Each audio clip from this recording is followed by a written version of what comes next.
If a tree falls in a forest and there's no one there to hear it, does it make a sound? Maybe not. But what about 100 trees? And what if they could have been knocked down by a raging Bigfoot? It's January 27th, 2018 in Olympic National Park, Washington. During the middle of the night, seismic monitors pick up an event that registers as a small earthquake. In the morning, park rangers head out to the location where the readings took place near Lake Quinault. And that's where they find this. Toppled and snapped trees litter the landscape, blocking the road and damaging utility lines. Field researcher Cliff Barrickman says park rangers witnessed about 100 trees torn apart over an area that extends nearly half a mile long.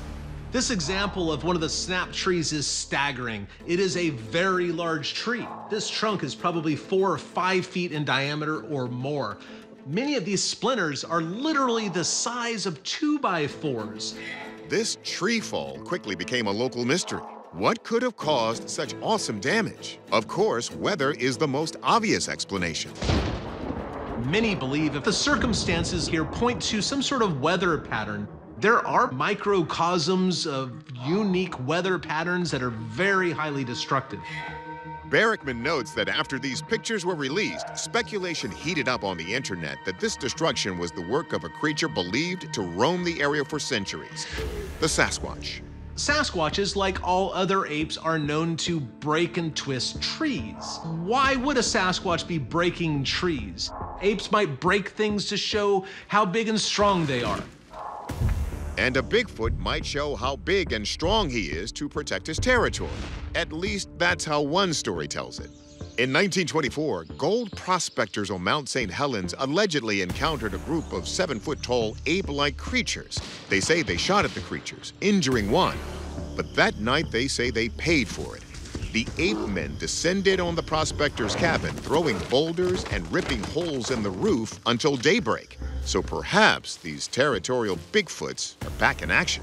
But by Barrickman's own admission, nobody has ever seen a Bigfoot this angry. Something like this would be unheard of. Now, Olympic National Park is well known for strange and paranormal occurrences. Some say the area is haunted by the Lady of the Lake, the spirit of a young woman whose oddly preserved body was found floating in the park's Lake Crescent 3 years after she disappeared. Is what we're seeing here something supernatural? Or is there a more earthly explanation? Let's see what our experts think.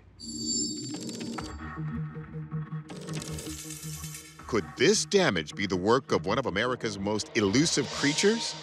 People are often drawn to the Bigfoot theory. And even though anthropology and anatomy professor Jeff Meldrum is convinced Bigfoot exists, he's just as convinced these photos are not proof of the creature's handiwork. I do not think these trees were knocked down by Bigfoot. You look at behavior of animals, they're very goal-oriented. They don't have a surplus of calories to expend on frivolous activities like pushing down trees, even if they were capable of doing that. Unless there was some motivation or some return, I don't think attributing this to Bigfoot activity would be reasonable at all. Okay, so Dr. Meldrum says we can rule out a Sasquatch. But meteorologist Juan Hernandez says the weather theory has its own challenges. A microburst is typically accompanied by heavy thunderstorms, but radar from that day shows nothing of the kind. The storms were not there. We had what we call stratiform rain that was ongoing. Microbursts also scatter broken trees in every direction. These trees fell in one direction. That is one of the reasons that I believe this was not a microburst. Of course, strong winds can knock down trees even when there's no rain. But Hernandez notes that the winds were coming out of the south and the trees were knocked down in the opposite direction. So what gives? Now, when we compare wind damage, it could potentially be 2 different sources. It could be straight line winds, or it can be tornadic winds. When we're looking for tornado damage, a lot of the trees, oftentimes they fall in a crisscross pattern. Here we don't have that. They're all laying down in one direction. The answer? One of those quirks of science we love so much on this show. There are specific weather patterns that oftentimes lead to something that is fairly common in mountainous terrain, and that is rotor circulations. A rotor circulation is a turbulent airflow pattern that occurs near mountains or large topographic features. As stable horizontal airflow encounters a mountain, it is forced to ascend on the windward side and descend on the leeward side. The interaction between the descending air and the updraft creates a turbulent region known as the rotor, characterized by rapidly changing winds and severe turbulence. Hernandez says that's what knocked the trees down, and the force of those falling trees was ultimately so powerful, that's what registered on the park's seismic monitors. The conditions were right for the occurrence of a rotor circulation. We had a stable layer around the peak, meaning the wind would come up the mountain and quickly descend because of that stable layer on top. That wind was allowed to rotate in a valley where the damage occurred. It does check all the boxes for conditions that would promote the development of a rotor circulation. Our verdict, rotor circulation. Hernandez's analysis has us convinced that we are looking at a weather event, but we're still on the hunt for that definitive evidence of Bigfoot, so send us anything you have. It's July 2016 in the Pisgah National Forest in western North Carolina. 2 astronomy-grade cameras have been installed by Appalachian State University astrophysicist Dr. Dan Caton to observe the Brown Mountain Ridge every night. And now they seem to have captured something inexplicable. Anomalous white lights blink on sporadically in the night sky high above the ridge and over the streetlights down in the town. In the span of about 20 minutes, they appear at least 4 times. Dan says when he played back this footage, he was amazed. This video stood out in that it had something that was obviously different. But we had a light here that persisted over 20 minutes, came and went, had no lateral motion, sideways, had no up-down motion. These claims of paranormal, they deserve investigation. Although accounts of the mysterious lights go back many years, the first published article about them only came out in 1912. Around this time, there were frequent reports of sightings from a spot near a local hotel in the mountains. Journalist M.J. Benaya says the reports had reached such a fever pitch by 1922 that the U.S. Geological Survey decided to investigate. People claim that what we're seeing here is a phenomenon known as ball lightning. You have static electricity just like you do with a regular lightning strike, except instead of it arcing into a sort of line, it balls up and it sort of hovers temporarily. Others, though, believe the Brown Mountain lights have a spookier source. There's a school of belief that the Brown Mountain lights are actually some sort of manifestation of spirits or ghosts. There's claims that soldiers from the Civil War were killed during a battle near the mountains, and what we see are their ghosts carrying lanterns at night. Another theory that's been floated is train headlights. In 1913, a USGS investigator found that Southern Railway trains could be seen from Brown Mountain, and that many reported sightings lined up with the train schedule. But this idea was flushed out after the tracks washed away in a 1916 flood, and the sightings continued. So will our experts finally be the ones to get to the bottom of this centuries-old mystery? Physicist Dr. Matthew Shadagas explores the ball lightning hypothesis. We don't understand from a scientific perspective how ball lightning could form. We have a series of equations in physics known as Maxwell's equations. Maxwell's equations tell us how to make predictions for how electrical phenomena behave. Unfortunately, Maxwell's equations don't give us something that look like ball lightning. These 4 complex equations are named after Scottish physicist and mathematician James Clerk Maxwell, who came up with an early version of them in the 1860s. Based on the equations, the size of ball lightning's electric charge would be too great for it to move as observed here. So could the lights just be coming from a plane? When the light shows up, it looks sort of like a floating, hovering ball. You know it's not a plane. A plane that has blinking lights is traveling through the frame is going to make a long, drawn-out line. But what if it could be a reflection of a light on the ground, as we discussed before in the case of the Turkish UFO?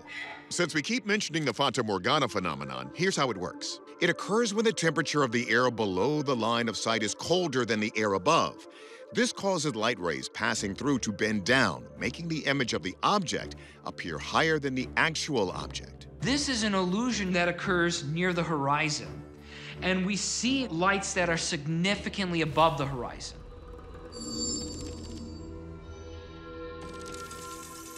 The high altitude of the lights doesn't seem to make much sense for the Fata Morgana theory, and the conditions need to be just right to create such an illusion. This is seen with such frequency, we're going to rule that explanation out. Therefore, our verdict is that the brown mountain lights remain unexplained. Hopefully, with continuing research, we will someday crack the code. March 2021, Denali National Park and Preserve, Alaska. Park rangers are hiking across the frozen tundra when they come across something they had never seen before. A strange group of footprints sits frozen on the Alaska ice. Adding to the mystery, the four-toed prints appear to be on top of the ice rather than in it. The scale of the large prints is evident in the compacted snow oddly left behind.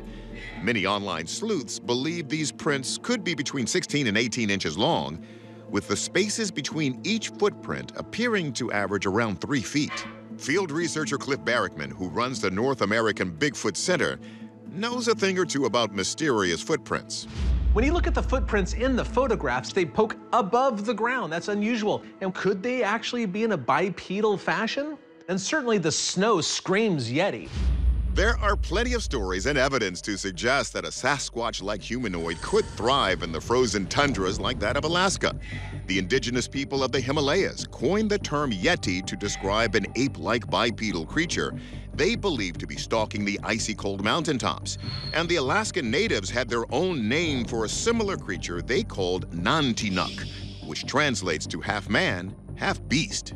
One particular story from Alaska, hunters shot a moose and tracked it, and when they got to the area, there was blood everywhere and 18-inch long footprints, but no sign of the moose whatsoever. Whatever left 18-inch footprints brought the moose with it. But according to Barrickman, there could be another explanation for these prints that many say are downright wolf-like, but huge. Some people have suggested that these footprints represent that of a dire wolf. These things were big. Their skulls were over 12 inches long and their teeth dwarfed those of modern-day wolves. The dire wolves were the largest canids during the Pleistocene era, and although extinct, a Montana rancher recently reported encountering one. He was even successful in hunting it, although DNA evidence revealed it was in fact just a large gray wolf. Could it be that we have some sort of Ice Age remnant here, leaving footprints through Denali National Park? The dire wolf could weigh up to 200 pounds and grow to up to 6 feet long. And while they are usually associated with the modern-day gray wolf, the dire wolf's DNA actually has more in common with today's African jackals. But is it a wolf or a Bigfoot that left those prints in the snow? Our experts tell us what's afoot. We sat down with biologist Floyd Hayes to make sure that these prints were in fact not left behind by a known species, such as a bear. The problem with that is that this is in the month of March. These tracks have been there for a while, and at this time of the year, those bears would be asleep. They basically hibernate during the winter months. Hayes points out that the shape of the prints do not align with that of a typical grizzly. These footprints look more like a canid, which is a dog of the family Canidae. In bear tracks, you typically see 5 toes, whereas in dogs, you normally see only 4 toes because the 5th toe doesn't quite reach the ground. If these tracks were made by a member of the Canidae family, how could they appear bipedal? Hayes explains.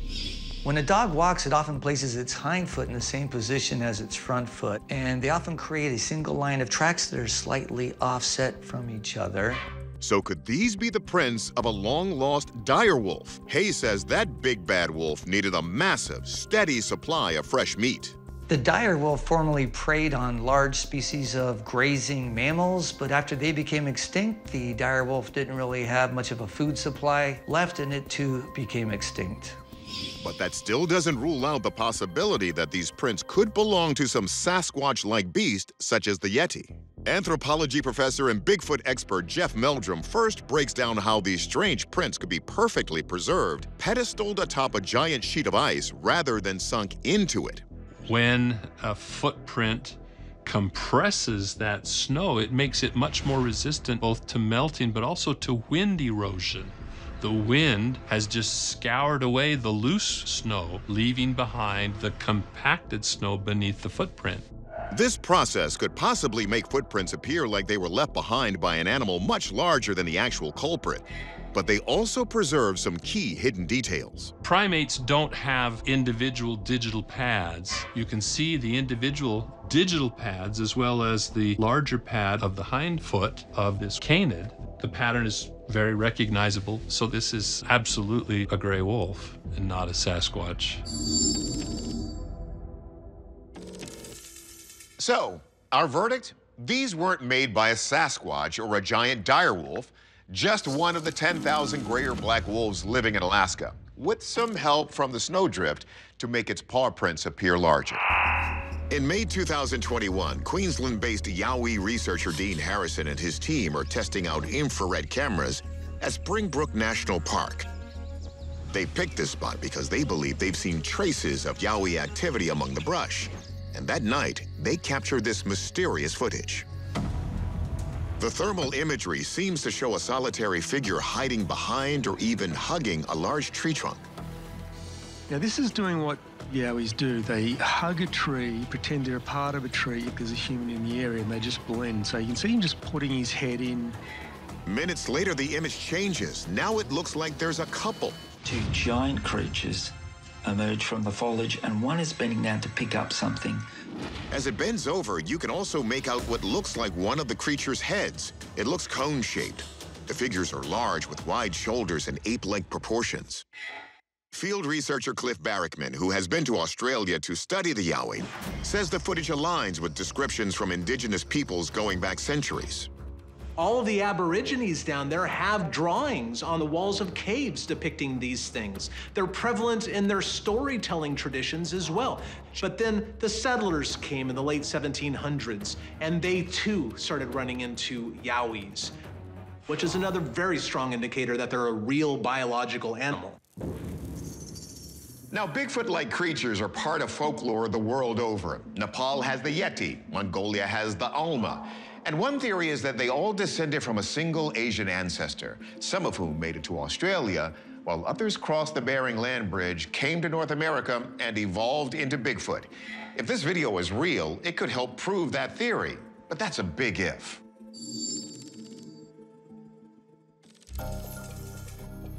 There's some sort of subject, creature, person, if you will. It's something that's emitting a heat signature. And as we go through different FLIR filter arrays, this object's movement is consistent. There is something happening in here that's moving around. Look at the footage with this filter. Now the head comes into better view. It appears to have a pronounced sagittal crest, a ridge of bone along the top of the cranium. It's similar to what's seen in the skulls of the early hominid Australopithecus, which some believe to be the common ancestor of Bigfoot, Yowie, and other similar creatures.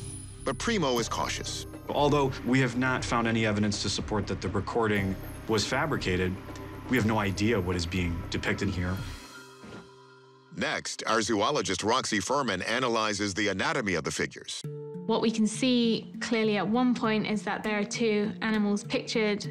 It also looks like it's a bipedal animal, which means it walks on two legs. That might have you thinking primate, but here's a key fact. There are no known primates native to Australia. In fact, the only bipedal animals are the cassowary and the kangaroo, which look nothing like this. So how do we explain the heat signatures in those head shapes? Furman thinks she may have the answer. People wearing headlamps.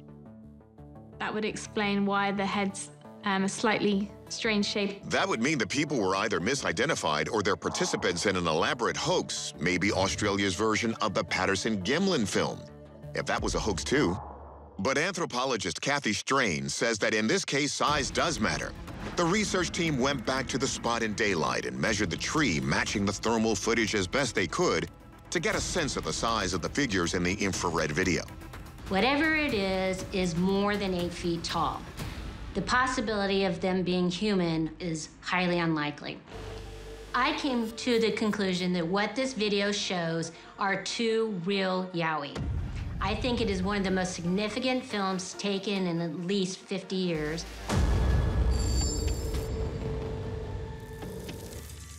So yes, there's a possibility that this is a hoax. But based on Professor Strange's estimate of the creature's height, we're going to say these are possible Yowies.